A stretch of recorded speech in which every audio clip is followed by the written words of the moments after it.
wabarakatuh. Perkenalkan, nama saya Indah Telipuspa Asibuan, NPM 24291030.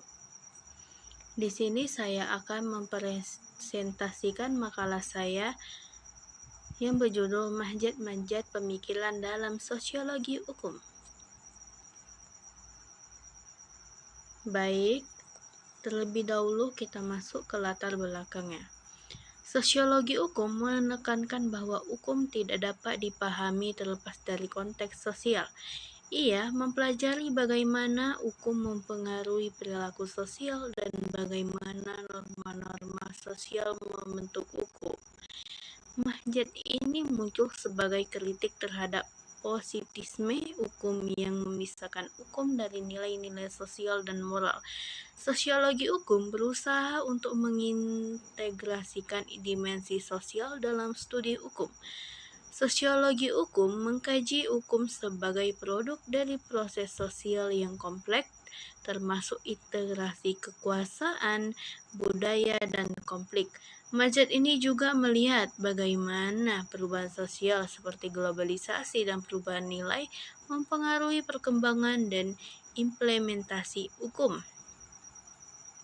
Sosiologi hukum berfungsi untuk menjembatani hukum dan fenomena sosial, memberikan wawasan yang lebih mendalam tentang fungsi dan tujuan hukum dalam masyarakat. Baik, kita masuk ke pembahasannya. Masuk ke poin A, definisi manjat-manjat sosiologi hukum. Ada beberapa manjat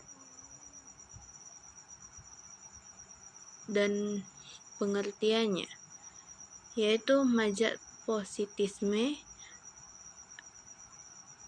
itu menekankan bahwa hukum adalah seperangkat norma yang ditetapkan oleh otoritas dan harus dipatuhi tanpa mempertimbangkan nilai-nilai moral. Hukum dilihat sebagai produk sosial yang objektif. Manjat naturalis berpandangan bahwa hukum harus berdasarkan pada prinsip moral dan keadilan. Manjat ini berargumen bahwa hukum yang sah harus selaras dengan norma-norma moral universal.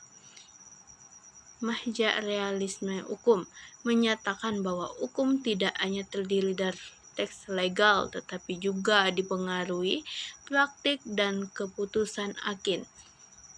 Penekanan pada realitas sosial dan bagaimana hukum diterapkan dalam kehidupan sehari-hari. Manjat kritis mengkritik struktur kekuasaan dalam hukum dan bagaimana hukum bisa digunakan untuk mempertahankan ketidakadilan sosial. Dan terakhir, manjat feminisme hukum. Itu menganalisis bagaimana hukum dan sistem hukum dapat berkontribusi pada ketidakadilan gender, menyoroti perlunya reformasi untuk menciptakan kesetaraan. Setiap manjat menawarkan perspektif unik yang membantu memahami integrasi antara hukum dan masyarakat serta peran hukum dalam mencapai keadilan sosial. Manjat sosiologi hukum adalah pendekatan dalam studi hukum yang menekankan hubungan antara hukum dan masyarakat. Pendekatan ini memfokuskan pada bagaimana norma hukum terbentuk, diterapkan, dan dipengaruhi oleh kondisi sosial, budaya, dan politik. Beberapa ciri utama dari manjat sosiologi hukum meliputi: yang pertama, interaksi sosial, kedua, perubahan sosial, dan ketiga, norma dan nilai.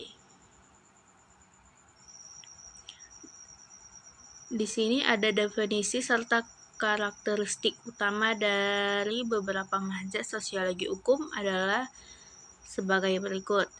Yang pertama, realisme hukum atau legal realisme. menekankan bahwa hukum tidak hanya terdiri dari norma-norma tertulis, tapi juga dipengaruhi oleh praktik dan interpretasi di pengadilan. Kedua, hukum dan masyarakat atau law and society atau pendekatan ini menganalisis interaksi antara hukum dan berbagai aspek sosial seperti budaya, politik, dan ekonomi. Masuk ke poin 3, hukum sebagai alat perubahan sosial. Untuk mencapai perubahan sosial, mempromosikan keadilan dan mengatasi ketidakadilan yang ada dalam masyarakat. Masuk ke poin 4, hukum kritis atau critical legal studies, yaitu mazhab ini mengeksplorasi bagaimana hukum dapat digunakan untuk mempertahankan kekuasaan dan ketidakadilan. Masuk ke poin 5, teori hukum feminisme. Menganalisis hukum dari perspektif gender, menyoroti bagaimana hukum seringkali mencerminkan dan memperkuat ketidakadilan gender dalam masyarakat. Baik, masuk ke poin terakhir, hukum dan identitas sosial. Itu dia mengkaji bagaimana identitas sosial seperti ras, kelas, dan etnitas mempengaruhi dan dipengaruhi oleh hukum.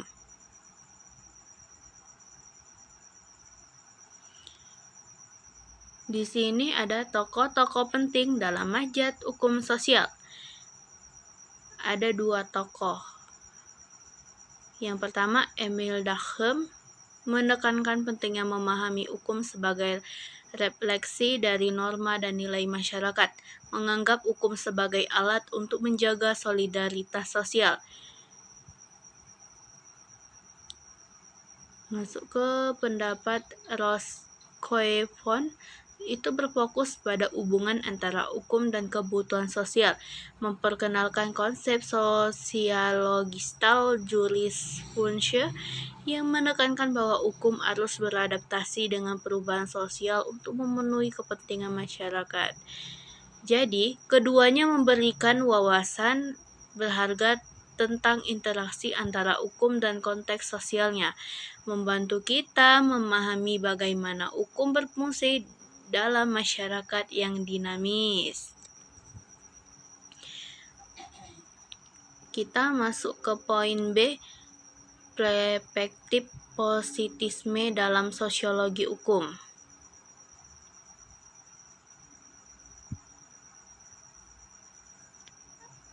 Adalah seperangkat aturan yang ditetapkan oleh otoritas yang sah, terlepas dari nilai moral atau etika.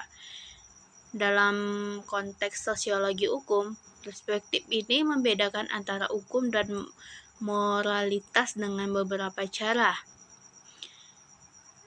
Itu ada yang pertama, sumber hukum. Kedua, kepatuhan. Ketiga, pemisahan.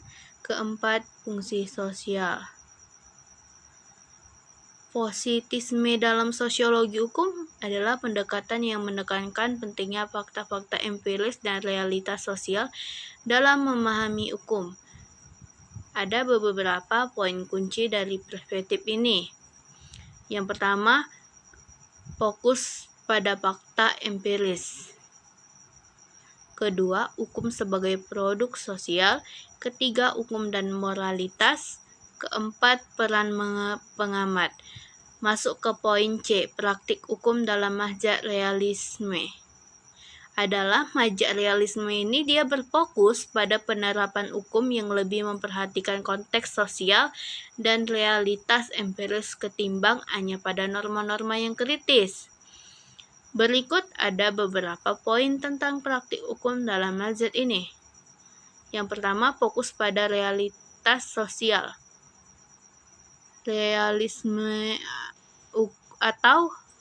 Realisme hukum menekankan pentingnya mempertimbangkan kondisi sosial, ekonomi, dan budaya. masuk ke poin 2, penerapan hukum fleksibel. Ketiga, pengalaman dan empiris. Keempat, interaksi antara hukum dan masyarakat. Kelima, kritik terhadap positisme.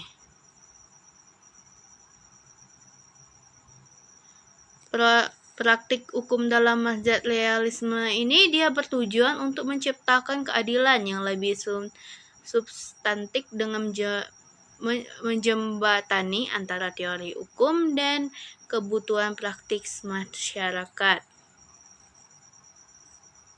Dalam perspektif hukum, terdapat perbedaan yang jelas antara hukum dan moralitas.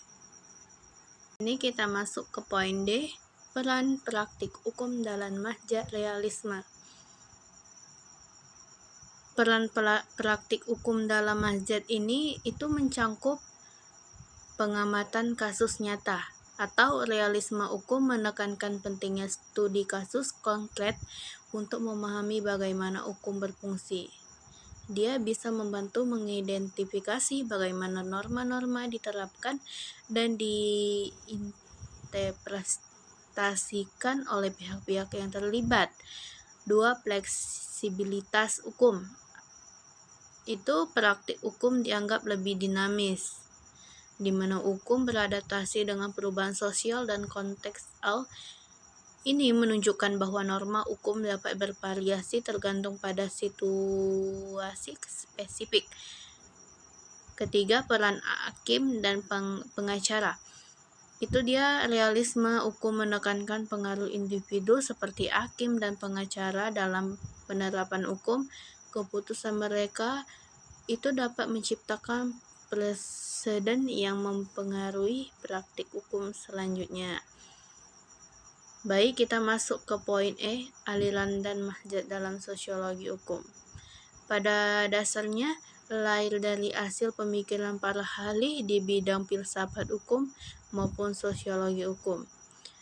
Hasil pemikiran tersebut tidak hanya berasal dari kumpulan individu, melainkan juga dari mazhab atau aliran yang mewakili sekelompok ahli pemikir yang memiliki berbagai macam pendapat. Sosiologi hukum saat ini berkembang pesat, dan sebagaimana diketahui, ilmu sosiologi hukum diarahkan untuk menjelaskan hukum positif yang berlaku. Aliran sosiologi hukum pada dasarnya dia tuh terdapat dua jenis. Yang pertama, aliran positif, yaitu aliran positif dipelopori oleh Donald Black adalah sebuah aliran yang hanya ingin membicarakan kejadian yang dapat diamati dari luar secara murni. Aliran positif tidak mau memasukkan hal yang tidak dapat diamati dari luar seperti nilai dan tujuan. Kedua, aliran normatif. Aliran normatif yang dipelopori oleh Philip Skolnick, Jerome atau Skolnick, Phil Fedenonet, dan Carlin.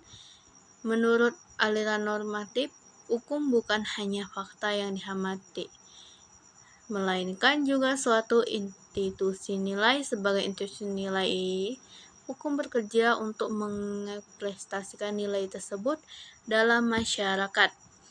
Maka, dasar atau landasan yang hakiki bagi keadilan hukum dalam masyarakat menjadi hilang jika hukum tidak dilihat dari institusi. Di sini ada mazhab hukum alam berargumen tentang keterkaitan nilai moral universal. Menurut pandangan, hukum bukan sekadar produk dari kesempatan sosial atau kebiasaan, tetapi merupakan refleksi dari prinsip moral yang dianggap universal dan mendasar. Pada penganut mazhab ini berpendapat bahwa hukum alam berasal dari kodrat manusia dan dapat diakses melalui akal budi. Bahkan, mereka percaya bahwa setiap individu memiliki pemahaman tertentu tentang kebaikan dan keadilan yang bersifat universal yang kemudian harus tercermin dalam sistem hukum. Sebagai contoh, nilai-nilai seperti keadilan, hak asasi manusia, dan tanggung jawab sosial dianggap sebagai bagian dari hukum alam. Jika hukum positif tidak selaras dengan prinsip-prinsip moral ini, maka hukum tersebut dianggap tidak sah atau tidak adil.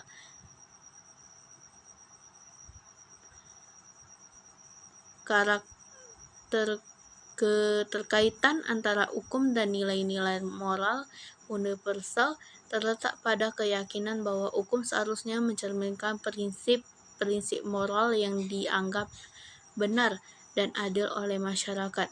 Berikut adalah beberapa poin utama yang menjelaskan. Pertama, dasar moral hukum. Kedua, legitimasi. Ketiga, evolusi hukum. Keempat, konflik. Berikut adalah beberapa poin utama yang menjelaskan keterkaitan ini. 1. Dasar moral hukum. Kedua, legitimasi. Ketiga, evolusi hukum. Keempat, konflik. Kelima, dasar etika. Masuk ke mazhab kritis terhadap sistem hukum. Mazhab kritis terkait dengan pemikiran Karl Marx, feminisme, dan teori kritis, mengajukan beberapa kritik terhadap sistem hukum yang ada. Berikut ada beberapa kritik utama. Pertama, hukum sebagai alat kekuasaan. Mazhab kritis berargumen bahwa hukum seringkali berfungsi sebagai alat untuk mempertahankan kekuasaan kelompok dominan. Kedua, ketidakadilan struktural. Hukum dianggap tidak mampu mengatasi ketidakadilan struktural yang ada dalam masyarakat. Ketiga, kepentingan ekonomi. Dilihat sebagai refleksi dari hubungan ekonomi, hukum yang ada dapat melindungi kepentingan kapitalis dan mengeksploitasi buruh sehingga mengakibatkan kesenjangan sosial yang lebih besar. Keempat, pengabaian suara marginal,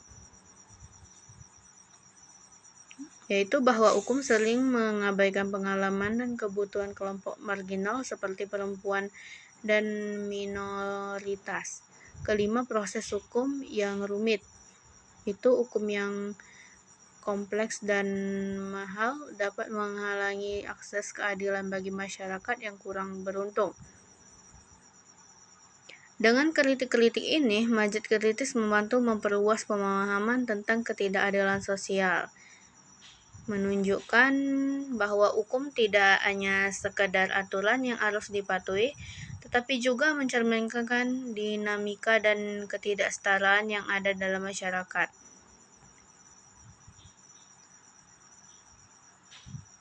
Mazhab kritis merupakan aliran pemikiran yang menekankan analisis terhadap struktur kekuasaan dan dominasi dalam masyarakat.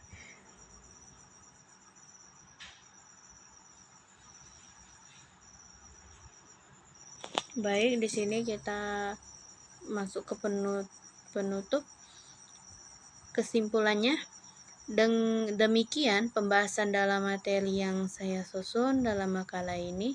Semoga dapat membantu kita dalam mengembangkan ilmu pengetahuan dalam dan mempelajari ilmu sosiologi hukum, serta dapat membuka wawasan yang lebih luas tentang pemahaman apa saja yang menjadi rumusan masalah dalam makalah ini. Tidak lupa juga saya berterima kasih banyak kepada sumber-sumber data dan informasi baik dari buku, internet, dan sumber informasi lainnya yang menyediakan beberapa materi dan penjelasan tentang sosiologi hukum ini sehingga saya dapat diberikan kemudahan dalam pengerjaan tugas serta pemahaman di dalamnya. Dan juga saya berterima kasih kepada Bapak dosen yang memberikan tugas saya yang pertemuan keempat ini. Dengan tugas ini saya dapat memahami apa saja yang menjadi rumusan dalam penyusunan dan pembahasan materi ini. Baik, sekian dari saya. Bila ada salah kata saya, pengucapan saya, atau tutur bahasa saya yang kurang baik atau kurang sopan, saya mohon ampun. Wassalamualaikum warahmatullahi wabarakatuh.